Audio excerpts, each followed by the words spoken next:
Bonjour, bonjour et bienvenue sur cette chaîne. Si tu es nouvelle ici, je m'appelle Muriel Mben et je suis une auteure. J'ai écrit deux romans et deux nouvelles et je travaille actuellement sur d'autres projets littéraires. Donc, sur cette chaîne, qu'est-ce que tu trouveras? Tu trouveras tout simplement des comptes rendus de lecture. Je parlerai aussi de mes romans et je parle aussi d'organisation pour des mamans comme moi. Je partage tout simplement mon expérience qui résulte de mes lectures, des vidéos que j'écoute. Donc, je partage ici quelques astuces qui fonctionnent pour moi, des astuces que j'aimerais aussi appliquer dans ma vie au quotidien. Donc, on est tous d'accord dessus. Être parent, être maman, être épouse, ce n'est pas une tâche facile quand on est une femme qui a autrefois accompli mille et une choses et qu'on dispose maintenant d'une petite fenêtre de temps dans la journée pour pouvoir faire des choses qu'on aime, mais aussi pour pouvoir faire des choses qui sont utiles pour sa maison et pour soi-même.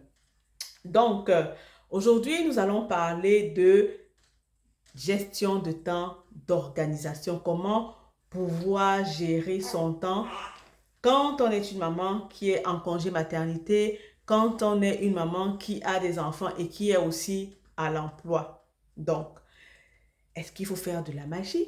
Est-ce qu'il faut renoncer à faire ce qu'on aime pour se consacrer entièrement à la réalisation et à l'exécution des tâches ménagères?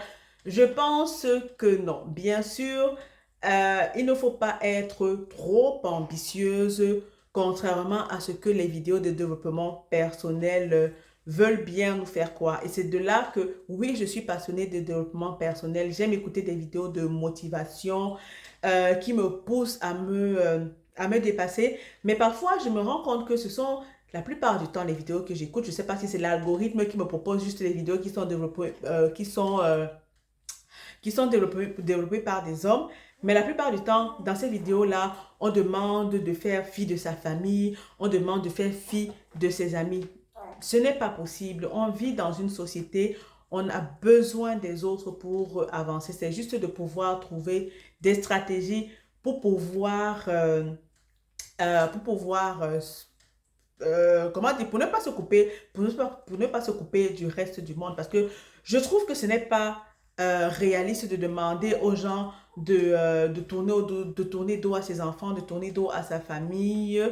Non, ce n'est pas possible. Donc, pour moi, en fait, c'est de prendre, j'utilise le matériel que j'entends dans ces vidéos-là, que je lis, le matériel que je lis dans les livres, dans les livres que je lis, excusez la tautologie, et de pouvoir faire un mix, un mélange pour pouvoir lire, pour pouvoir écrire, pour pouvoir réaliser d'autres choses, pour pouvoir faire le ménage, pourquoi pas, pour pouvoir m'occuper de ma fille, pour pouvoir m'occuper, bref, pour pouvoir m'occuper de mes enfants, m'occuper de moi-même.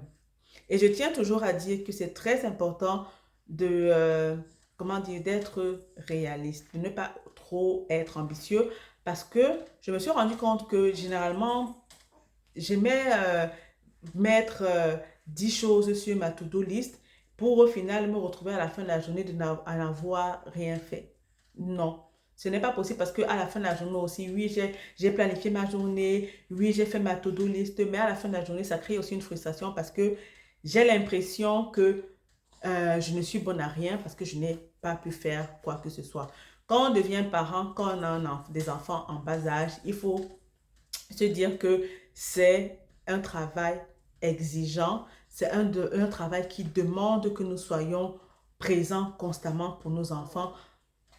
Mais comment donc pouvoir faire aussi les autres choses, pouvoir faire ce qu'on aime? Oui, ça demande des sacrifices. Oui, quand on parle de sacrifice, généralement, c'est pas forcément de tourner le dos à sa famille, c'est de se dire, ok, plutôt que de passer 10 minutes à scroller sur Instagram, c'est de pouvoir utiliser ces 10 minutes-là, ces 15 minutes-là. Pourquoi passer 30 minutes là? Parce que oui, soyons honnêtes, nous passons plusieurs des heures sur les réseaux sociaux, alors que nous disons que nous n'avons pas de temps. De pouvoir utiliser le temps qu'on utilise, échanger ce temps-là pour pouvoir faire autre chose. Oui, c'est aussi du temps pour se relaxer, mais je parie que dans la journée, on a d'autres tranches horaires pour pouvoir se reposer. Je tiens aussi à préciser que cette vidéo-là s'applique plus particulièrement aux mamans qui sont en congé maternité parce que je suis consciente que quand on a un travail, on dispose d'encore moins de temps. Donc aujourd'hui, moi, l'astuce dont je pourrais, l'autre stratégie que j'ai découverte en fait pour pouvoir exécuter 3 tâches maximum dans la journée. Oui, 3 tâches parce que je ne suis pas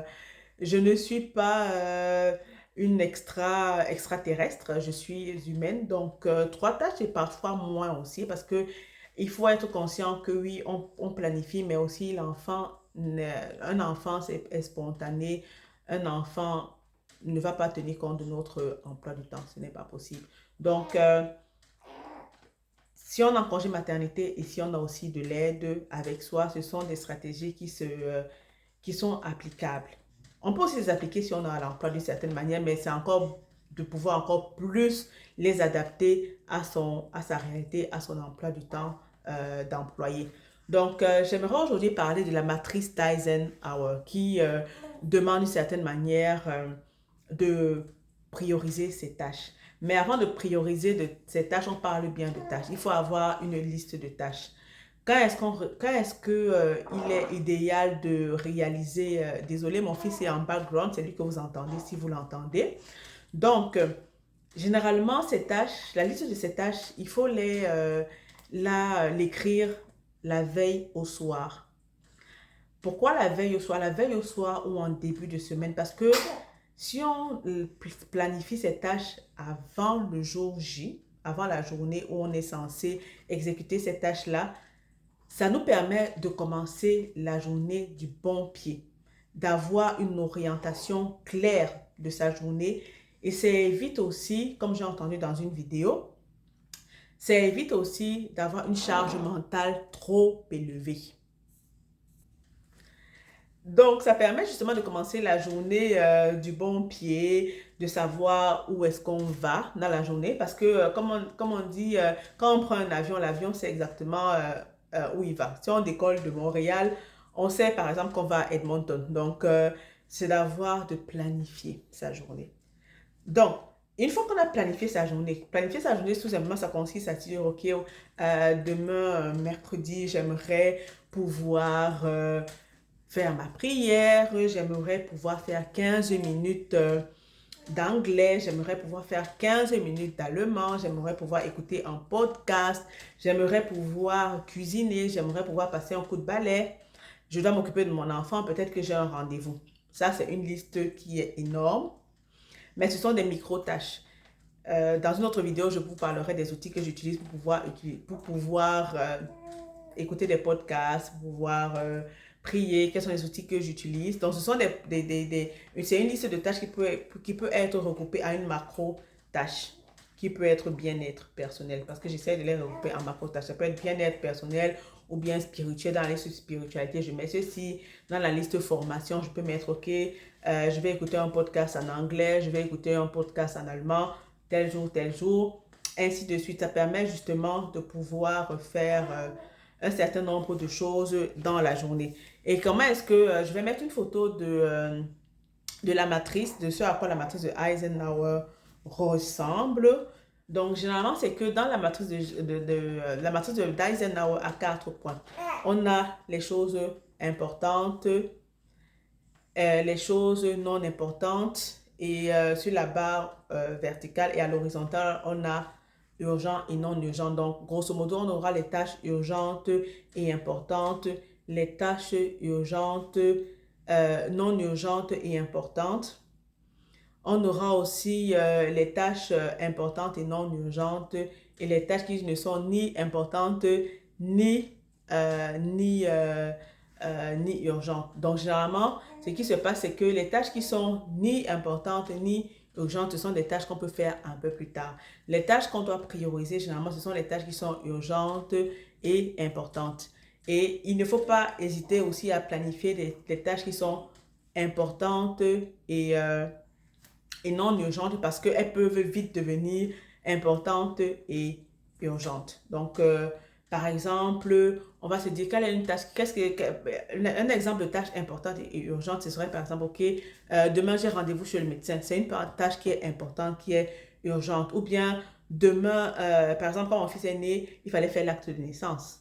Donc, c'est une tâche qui est importante et qui est urgente. Donc, c'est pouvoir vraiment identifier.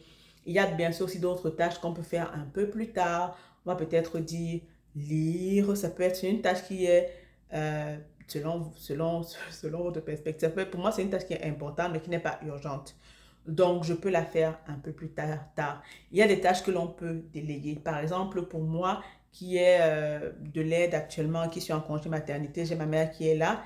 C'est une tâche qui est importante, mais non urgente. Ce serait par exemple de dire à ma mère, ok, maman, s'il te plaît, est-ce que tu peux préparer le riz? Ou bien, est-ce que tu peux faire si pour moi? Des tâches, c'est des choses que l'on peut déléguer.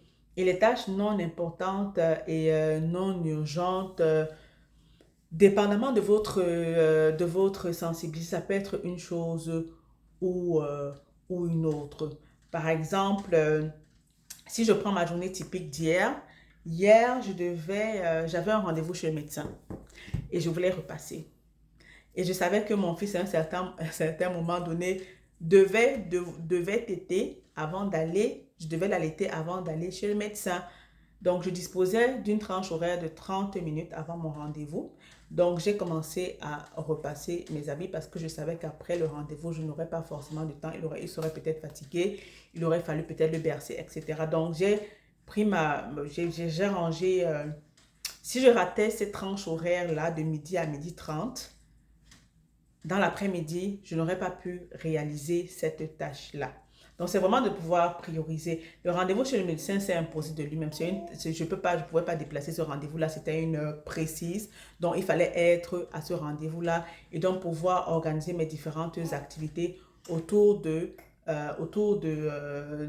cette activité importante et urgente. Bien sûr aussi, il faut être flexible. Même quand on utilise des outils de gestion de temps, il faut être flexible, être ouvert à des changements parce que on peut avoir des choses inattendues. Vous pouvez vous casser un bras, il peut y arriver que vous ayez besoin, peut-être après le rendez-vous, il fallait que j'aille acheter les médicaments, c'était pas dans le plan du temps. Donc, je suis allée acheter des médicaments après. Donc, c'est de pouvoir vraiment se réajuster, dire, ok, oui, j'ai planifié ces choses-ci, mais il peut y arriver que je ne puisse pas les faire tout simplement parce que ce n'est pas possible, parce qu'il y a d'autres choses qui sont présentées à moi, je ne peux pas les faire. Donc, c'est de pouvoir déléguer. Et ça permet justement de préserver sa santé mentale. Donc, l'outil, c'est la matrice de Eisenhower. Et bien sûr, je vous mettrai une image pour que vous puissiez voir à quoi ressemble cette matrice-là. C'est vraiment de pouvoir organiser ses journées en fonction des tâches qui sont prioritaires. Bientôt, la priorité, c'est le mot clé. Parce que si on ne priorise pas, on va se retrouver en train de faire 1000 choses à la fois. On va se retrouver dans une situation dans laquelle, par exemple, l'enfant est en train de dormir.